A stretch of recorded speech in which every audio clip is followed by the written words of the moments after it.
നിങ്ങൾ പ്രേമം റിലീസ് ചെയ്ത കാര്യം അറിഞ്ഞായിരുന്നോ? ഞാൻ മാത്രം അറിഞ്ഞില്ല.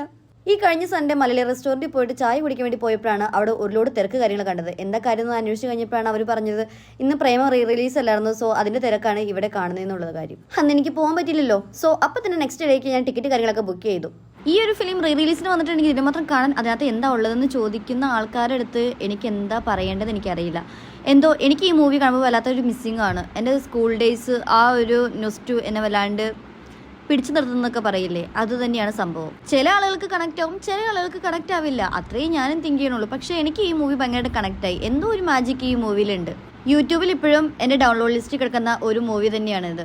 അങ്ങനെയുള്ളൊരു മൂവി വീണ്ടും റിലീസിന് ഇറങ്ങുമ്പോൾ എങ്ങനെ ഞാൻ പോകാതിരിക്കുക? ആ ഒരു കാലഘട്ടത്തിൽ ഇവരുണ്ടാക്കിയ ഒരു ഓളം, അതൊരു ഒന്നൊന്നര ഓളം തന്നെയായിരുന്നേ. വൈറ്റ് മുണ്ടും ബ്ലാക്ക് ഷർട്ടും, അതാണ് ഇതിനകത്ത് മെയിൻ ഹൈലൈറ്റ്.